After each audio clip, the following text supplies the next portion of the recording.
अति पावन, मधुर सरस अरु अति मन भावन।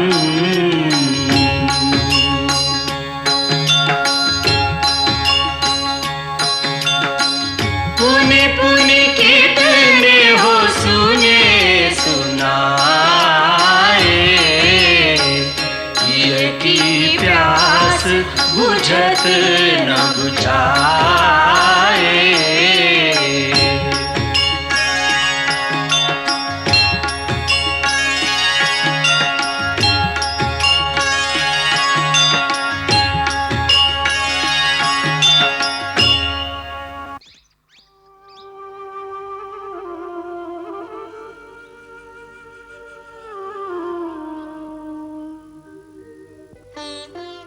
लक्ष्मण, ये देखो।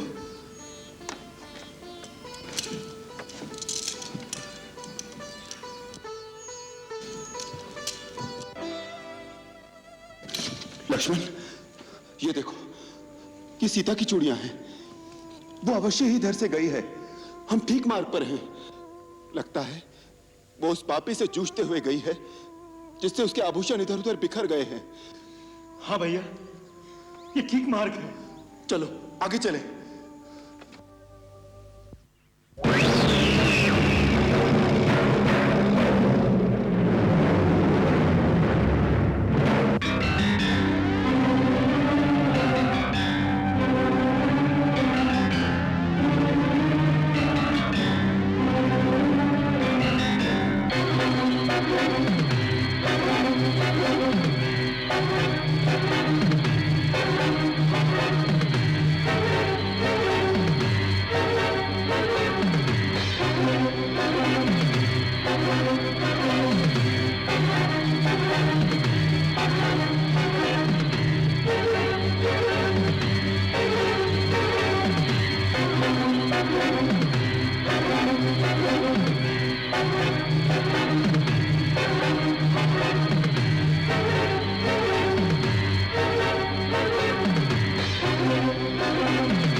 कबंध राक्षस पर प्रहार करने वाले वीरों, तुम दोनों कौन हो?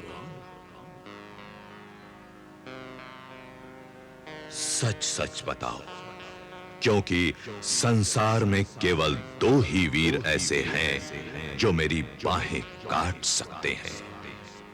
ऐसे कौन से वीर हैं वो? श्री राम और लक्ष्मण।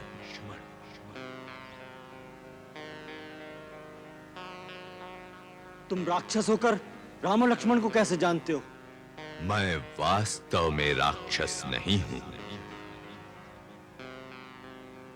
इस ऋषि स्थूल शिरा के श्राप से मैं राक्षस बन गया और उन्होंने ही कहा था, जब श्री राम अपने भाई के साथ अपनी भार्या को ढूंढते हुए यहां आएंगे तो वही तेरी विशाल भुजाएं काटकर अपने हाथों से तुम्हारे इस शरीर को अग्नि में भस्म कर देंगे। तब तुम श्राप मुक्त हो जाओगे।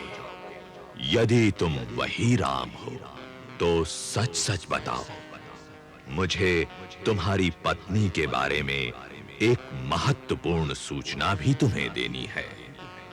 मैं ही राम हूं भाई। मेरी पत्नी के संबंध में महत्वपूर्ण सूचना क्या है? मुझे तो केवल इतना ही मालूम है कि रावण नाम का राक्षस मेरी पत्नी सीता का हरण करके ले गया है, परंतु वो कहां रहता है, कैसा उसका प्रभाव है, यह हम नहीं जानते। यदि तुम जानते हो तो कृपा करके उसके संबंध में हमें पूरी सूचना दो। अभी नहीं दे सकता। मेरा ये राक्षसी शरीर श्राप जनित है। ऋषि के श्राप से मेरे सुंदर शरीर के साथ मेरा दिव्य ज्ञान और विज्ञान दोनों लुप्त हो गए हैं। यदि आप मुझे गड्ढे में डालकर मेरे इस शरीर का दाह करोगे तो ही मैं अपने वास्तविक गंधर्व रूप को प्राप्त हो जाऊंगा। परंतु हम तुम्हें जीवित कैसे जला दें? हे राघव, इससे तुम्हें कोई दोष नहीं लगेगा। ब्रह्मा के वरदान के कारण मैं शस्त्र प्रहार से नहीं मारा जा सकता। उसका एक ही उपाय है कि ऋषि स्थूल शिरा के कथनानुसार अग्नि में जलाने से ही मैं इस विकराल शरीर के बंधन से मुक्त होकर अपने असली शरीर को प्राप्त करूंगा। इस समय मुझे दिव्य ज्ञान नहीं है। श्राप के कारण मेरा ज्ञान और विज्ञान दोनों ही नष्ट हो गए। बड़ी अद्भुत कथा है। परंतु ये सत्य है। मैं दनु नाम का गंधर्व हूं। पूर्व काल में मैं बड़ा बली और पराक्रमी था, इतना सुंदर कि इंद्र, सूर्य और चंद्र की भांति मेरा शरीर मनोहर और तेजस्वी था। फिर भी मैं कौतुक के लिए भयानक राक्षसी रूप धारण करके ऋषि मुनियों को डराया करता था। उसमें मुझे आनंद मिलता था। एक दिन स्थूल शिरा नाम के एक तेजस्वी महर्षि वन में मिले। उनकी महत्ता जाने बिना मैंने उन्हें बहुत सताया। वो कुपित हो गए। उसी समय जल हाथ में लेकर और अग्नि को साक्षी करके उन्होंने मुझे श्राप दिया। मैं तुझे श्राप देता हूं कि ये भयानक रूप ही सदा तेरे लिए तेरा असली रूप हो जाए और तू राक्षस वृत्ति से ही जिए। मैंने उनके चरण पकड़ लिए, विनती की कि इस श्राप से मुक्त होने का उपाय बता दें। तब उन्होंने कहा, हमारा श्राप विफल नहीं जा सकता, किंतु हम तुम पर दया करके बताते हैं, जब श्री रामचंद्र लक्ष्मण सहित यहाँ आएंगे और वो तुम्हारी दोनों विशाल भुजाएं काटकर यदि अपने हाथों से शरीर का दाह संस्कार करेंगे तो फिर से तुम्हारा सुंदर स्वरूप और दिव्य ज्ञान प्राप्त हो जाएंगे। एक बार मेरा इंद्र से युद्ध हुआ। दीर्घ जीवन का वरदान प्राप्त होने के कारण वो मुझे मार तो नहीं सका, परंतु इंद्र के वज्र प्रहार से मेरा सिर और दोनों टांगें मेरे कबंध में ही घुस गईं।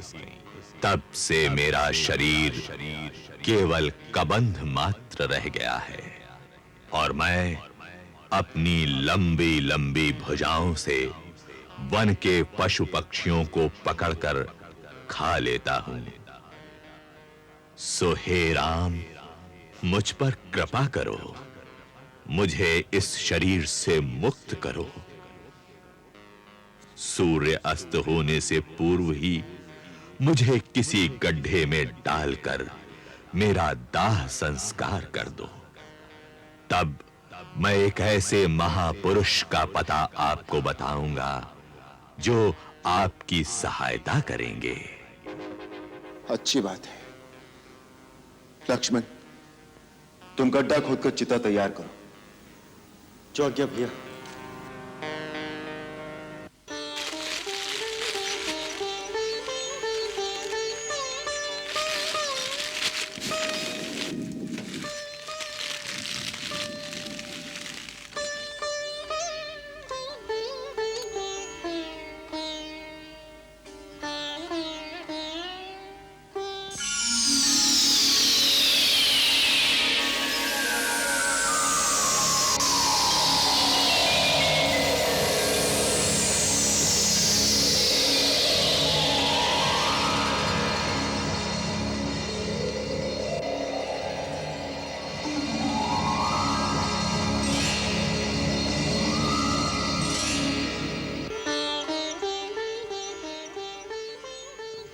हे राघवेंद्र, आप धन्य हैं। आपकी करुणामयी दृष्टि के कारण मैंने पूर्व के समान अपना सुंदर शरीर पुनः प्राप्त किया है। अब मैं अपने दिव्य ज्ञान से जो देख सकता हूं वो सुनाता हूं। रावण देवताओं के कोषाध्यक्ष महागंधर्व कुबेर का छोटा भाई है। पुलत्स्य ब्रह्म का पौत्र और ऋषि विशर्वा का पुत्र है। ब्रह्मा से वर पाकर वह दिग्विजयी हो गया है। वो दानवों अर्थात पूर्व देवताओं का राजा है। वही आपकी भार्या को लेकर दक्षिण दिशा में गया है। जहां वो गया है वहां तक मेरी दृष्टि नहीं जा सकती, परंतु मैं जो देख रहा हूं वह बताता हूं। दक्षिण की ओर जाने पर आपको एक परमवीर वानरों के राजा सुग्रीव मिलेंगे। उनसे आपकी मित्रता होगी। वो सीता जी की खोज करने में आपकी सहायता करेंगे। सुग्रीव इस समय ऋषिमुख पर्वत पर रहते हैं। आप शीघ्र ही उनके पास जाइए और उनसे मित्रता कीजिए। मैं देख रहा हूं कि अंत में आप रावण पर विजय पाएंगे। परंतु ऋषिमुख पर्वत तक जाने का कौन सा मार्ग है? आप पश्चिम दिशा को होते हुए दक्षिण प्रदेश के कई पर्वत और नदियों को पार करके पंपा सरोवर नाम के एक सुंदर सरोवर पर पहुंचेंगे। वहां महामुनि मतंग का आश्रम है। उनके तपोबल के प्रभाव से उस आश्रम के निकट जाने से ही प्राणी में हिंसा की समस्त वृत्तियां स्वयं ही नष्ट हो जाती हैं। मतंग मुनि नहीं रहे, परंतु उनकी एक परम शिष्या महातपस्विनी शबरी अब भी वहां रहती है। वो अपने गुरु की आज्ञा अनुसार आपके आगमन की प्रतीक्षा कर रही है। वो आपको भगवान मानकर नित्य प्रति आपकी पूजा करती है। जब आप उससे मिलेंगे तो वो आपको महाबली सुग्रीव तक पहुंचाने का आगे का मार्ग बताएंगी। हे राम, आप शोक न करें। आप अवश्य विजयी होंगे। अब मुझे आज्ञा दीजिए।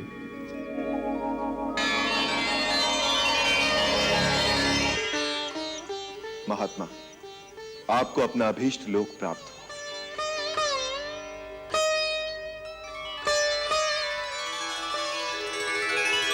भिलनी परम तपस्विनी शबरी जाको नाम गुरुमतंग कह कर गए तो ही मिलेंगे राम।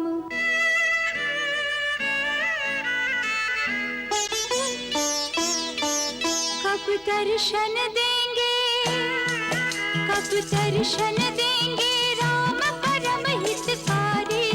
कब दर्शन देंगे राम दीन हितकारी।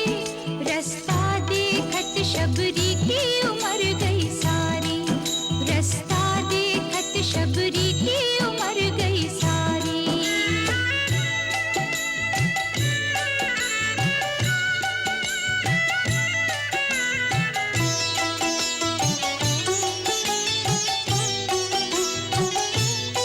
कहीं कोई कांटा प्रभु को नहीं चुभ जाए।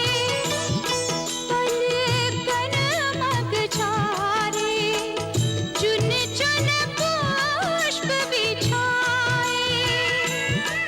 मीठे फल चख कर, मीठे फल चख कर नित्य सजाए थारी। मीठे फल चख कर नित्य सजाए थारी। रास्ता देखत शबरी की उम्र गई सारी, रास्ता देखत शबरी की उम्र गई सारी।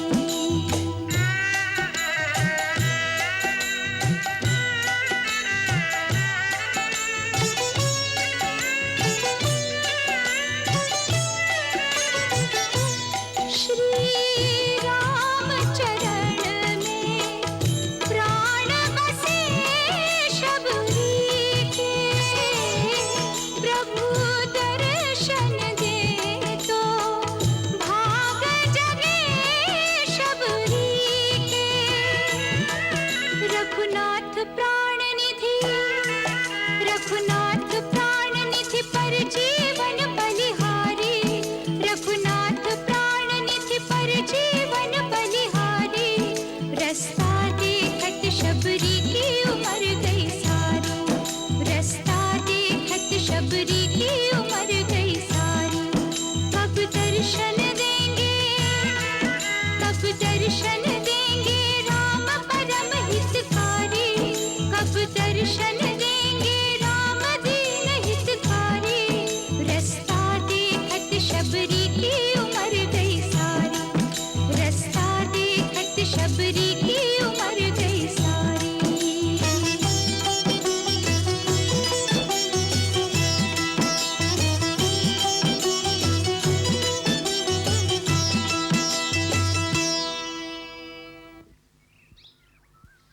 मेरे राह,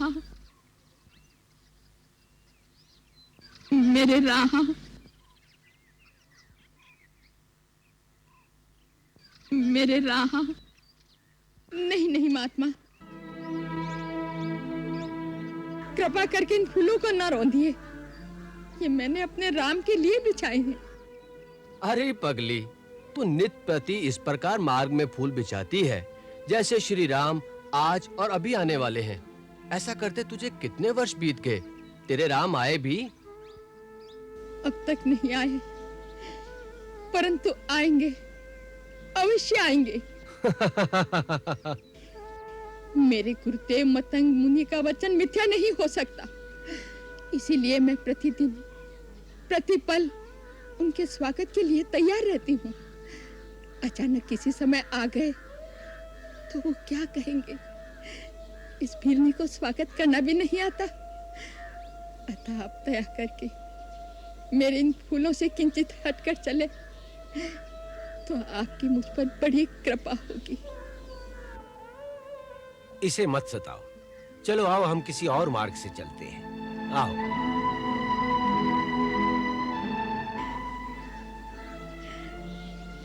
राह, मुझे तो कभी-कभी ऐसा लगता है जैसे कि बिल्ली पागल हो गई हो सकता है, परंतु ये भी मत भूलो कि भक्ति और पागलपन में अधिक अंतर नहीं होता।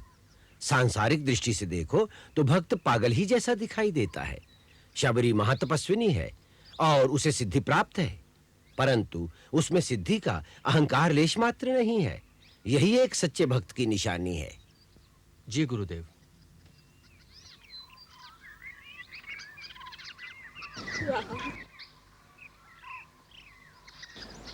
मेरे राह, मेरे राह, मेरे राह। चलिए, आप फिर आ गए मेरे फूलों में।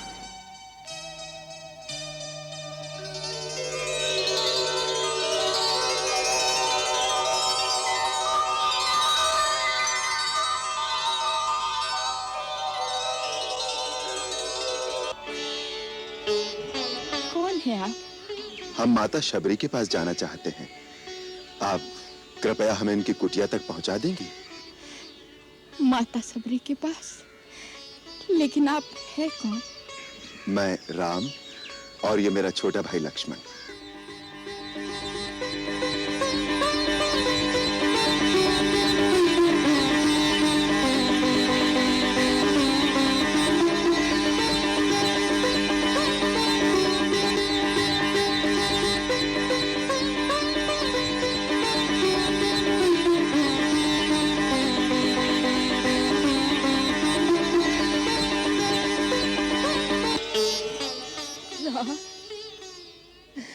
लक्ष्मण,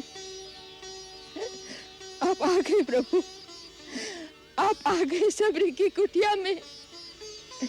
मैं छठवती आपको पहचान नहीं पाई प्रभु, मुझे क्षमा कर दो प्रभु।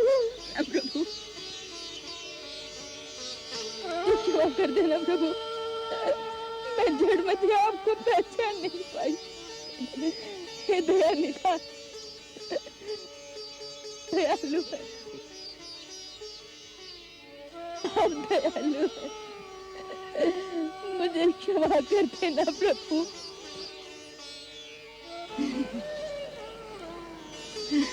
मेरे प्रभु आइए, आइए मेरे प्रभु, आइए।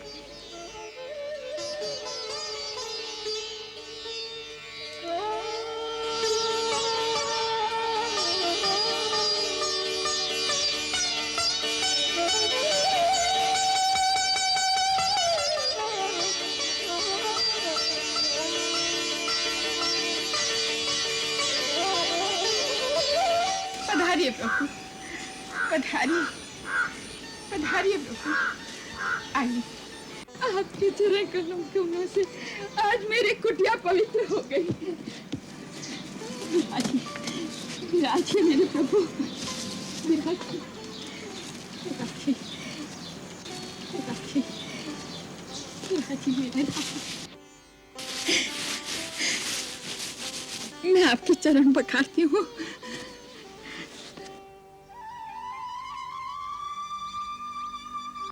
नहीं नहीं माता, अब इसकी कोई आवश्यकता नहीं। तुम्हारे स्नेह भरे अश्रुओं से मैं पहले ही पवित्र हो गया। प्रभु, आपको भूख लगी होगी ना? हाँ। मैं फल लेकर आती हूँ, फल लेकर आती हूँ प्रभु, अभी लाई। बरसों से प्रतिदिन आपके लिए मैं मीठे मीठे बेर लेकर आती हूँ प्रभु, बरसों से। खाइए।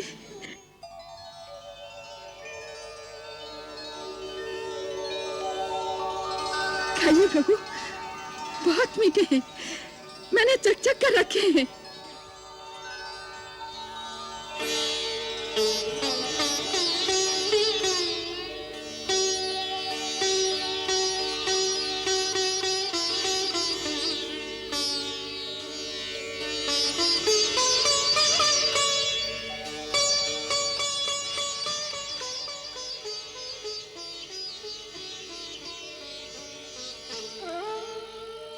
खाइए प्रभु।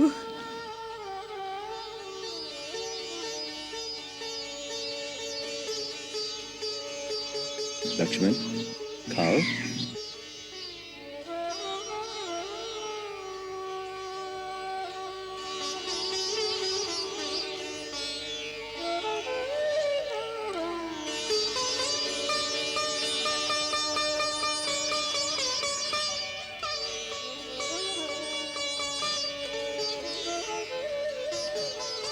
वाह, अच्छे हैं ना?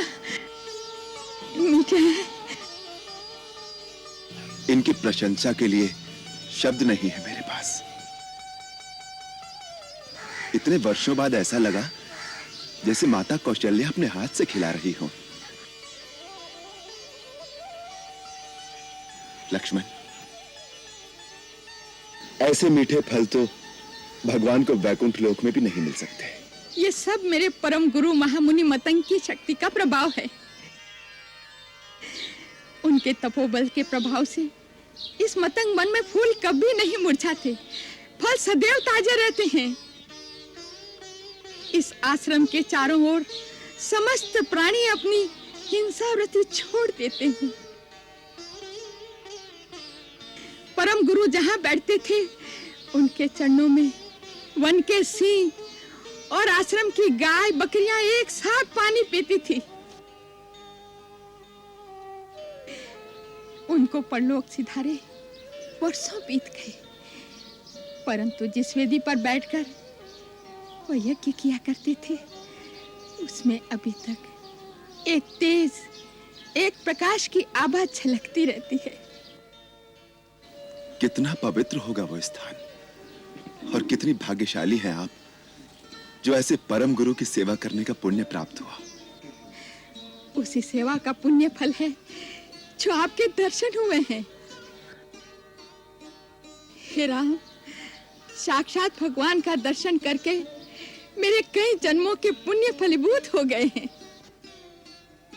जब आपके चित्रकूट पहुंचने का समाचार मिला, उन्हीं दिनों गुरुदेव आश्रम के समस्त मुनियों को लेकर दिव्य विमानों में बैठकर अपने धाम को चले गए।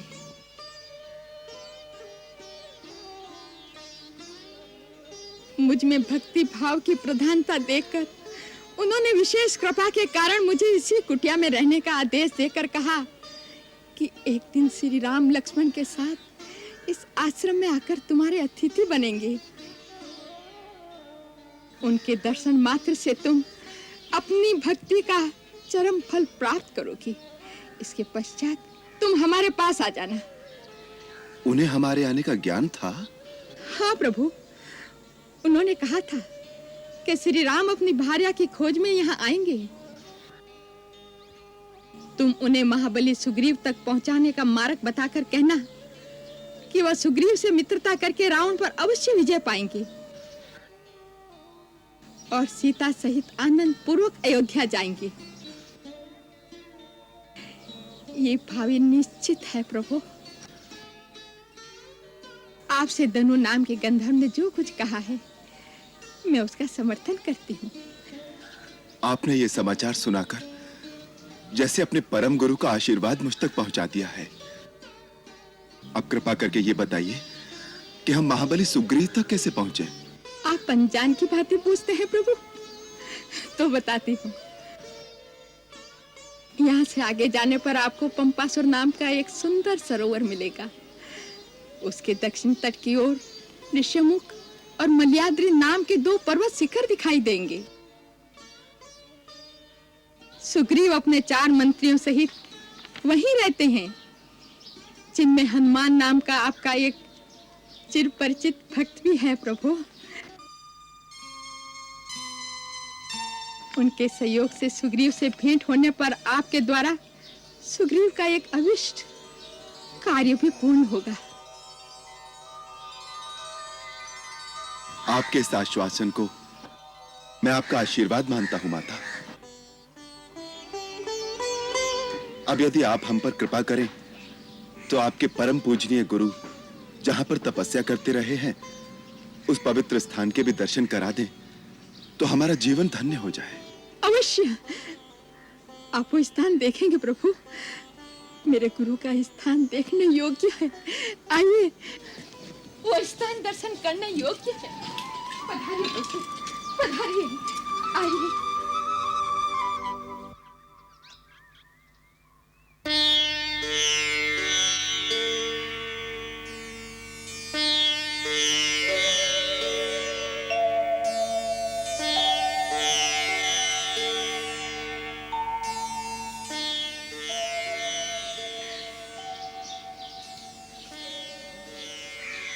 देखो लक्ष्मण, जब एक मनुष्य स्वार्थ की सीमा को लांघकर परमार्थ की भूमि में तपस्या करता है तो उसकी शक्ति में कितना तेज होता है। इन ऋषि ने हिंसा के प्रदेश में जो अहिंसा और धर्म की ज्योति जलाई थी, उसका प्रकाश इतने वर्षों में भी क्षीण नहीं हुआ। महामुनि, आप जहां भी हों, हमें आशीर्वाद दीजिए कि हम कर्तव्य और परमार्थ के पथ पर दृढ़ विश्वास के साथ आगे बढ़ें। माता, ऐसा लगता है जैसे आपने हमें अपने गुरु के साक्षात दर्शन करा दिए हैं। आपका धन्यवाद शब्दों में नहीं हो सकता। अब हमें जाने की आज्ञा दीजिए। आज्ञा तो उससे पहले आपको मुझे देनी होगी राघवेंद्र, और उससे भी पहले अपनी भक्ति और उसका ज्ञान मुझे देना होगा। माता, मैं तो केवल इतना ही जानता हूं कि भगवान के निकट जाति पाति, ज्ञान, धर्म, कुल, गुण और चतुराई का कोई मोल नहीं होता। वो तो केवल भक्ति के नाते को ही सच्चा नाता मानते हैं। फिर आप तो स्वयं परम सिद्ध, और भक्ति की पराकाष्ठा हैं। मैं आपको क्या ज्ञान दे सकता हूं? नहीं प्रभु, मेरे गुरुजी का यही आदेश था कि मैं आपके श्री चरणों की सेवा से भक्ति और आपके मुखारबिंद से भक्ति का ज्ञान पाऊं। हे राम, मुझे नीच कुल में उत्पन्न ये शरीर छोड़ने की आज्ञा देने से पहले मुझे भक्ति का ज्ञान प्रदान करो प्रभु। माता, मैंने गुरुजनों से जो नवदा भक्ति की महिमा सुनी है, वही अपने हृदय से कहता हूं। आप भी हृदय से ही धारण कीजिए। नवधा भगत कहूं तो ही पाही, सावधान सुन धरु मन माही। प्रथम भगति संतन कर संगा, दूसरी रति प्रभु कथा प्रसंगा। गुरुपद पंकज सेवा, तीसरी भगति अमान। चौथी भगति प्रभु गुणगन, करई कपट तज गान। मंत्र जाप प्रभु दृढ़ विश्वासा, पंचम भजन सुवेद प्रकाशा। छठ दम शील बिरति बहु कर्मा, निरत निरंतर सज्जन धर्मा। सातम सम हरि भय नग देखा, हरिते संत अधिक करि लेखा। आठवां जथा लाभ संतोषा, सपने हूँ नहीं देखई पर दोषा। नवम सरल सब सन छलहीना, हरि भरोस हिय हर्ष न दीना। नवधा भगत सबरी कह दीनी, सादर सबरी शीस धर लीनी।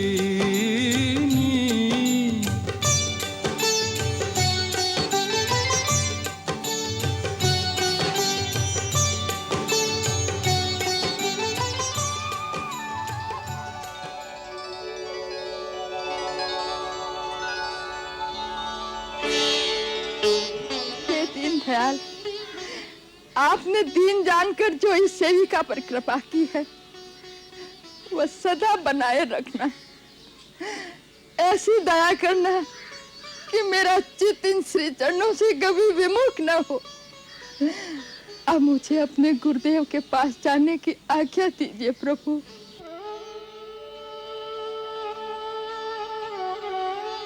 गुरुदेव के पास जाने की आज्ञा दीजिए प्रभु।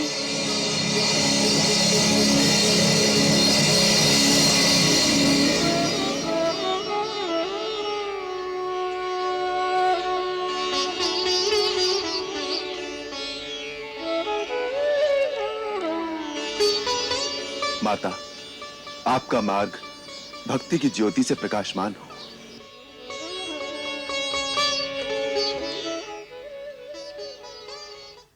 इस अध्याय के साथ रामायण का अरण्य कांड समाप्त होता है। ये कांड बहुत छोटा है, परंतु आध्यात्मिक दृष्टि से बहुत महत्वपूर्ण है। इसमें उस युग के सर्वश्रेष्ठ ऋषियों से श्री राम का समागम होता है। वास्तव में उनकी शिक्षा जो बाल्यकाल में महर्षि वशिष्ठ के द्वारा आरंभ हुई थी, इसी कांड में महर्षि अगस्त्य द्वारा पूर्ण होती है। अरण्य कांड में और भी कई परम सिद्ध महात्माओं ने उन्हें गूढ़ उपदेश दिए। वो ज्ञान रत्न समेटते हुए महर्षि अगस्त्य तक पहुंचते हैं।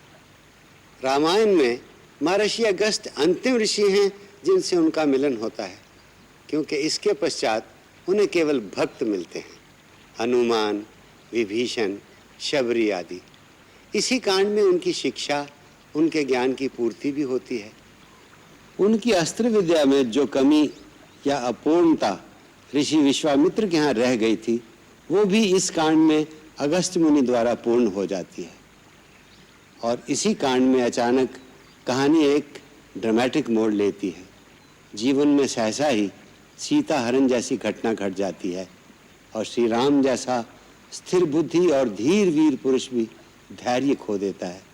जैसा गोस्वामी जी ने लिखा है, एक प्राकृत दीन पुरुष की नाई अपना संतुलन खोकर श्री राम हर प्रकार से हताश हो जाते हैं। इसी कांड में मित्रता का भी एक ऐसा अनुपम उदाहरण है जहां जटायु एक पक्षी होते हुए एक मानव के लिए अपने प्राण दे देता है।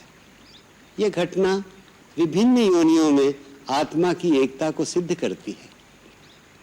शरभंग ऋषि और देवराज इंद्र की कथा यह सिद्ध करती है कि मानव यदि पूर्ण कर्मयोगी हो तो उसका स्थान देवताओं से भी ऊंचा होता है। इसी विषय में श्री राम भी कहते हैं कि जो लोग महात्माओं से वो कुछ मांगने जाते हैं जो उन्होंने अपनी तपस्या से कमाया है, वो एक चोर की भांति होती हैं जो उससे उनकी कमाई चुराने जाते हैं। ये कांड परम शिक्षाप्रद और भक्ति रस से ओतप्रोत है, क्योंकि शबरी की कथा भी इसी में आती है। जिस देश में रामायण जैसी महान गाथा गाई जाती हो, जिसमें शबरी जैसी नीच जाति की भीलनी के द्वार पर भगवान राम स्वयं जाकर उसके झूठे बेर खाकर अपने को कृतार्थ मानते हों, उस देश में आज भी जाति पांति का फर्क या सांप्रदायिक द्वेष की कोई बात कहे तो मुझे विश्वास नहीं होता। जो रामायण को मानता है वो कभी ऐसा नहीं कह सकता, कभी ऐसा नहीं कर सकता। ऐसी मेरी मान्यता है और अपेक्षा भी। अच्छा, जय राम जी की। मंगल भवन अमंगल हारी, प्रभु सुदशरथ अजिर बिहारी।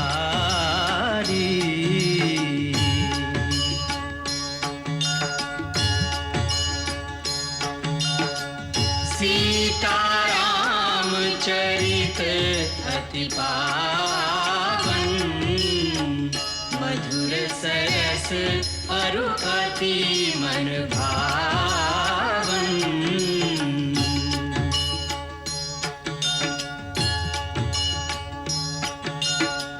पुनि पुनि कितने हो सुने सुनाए,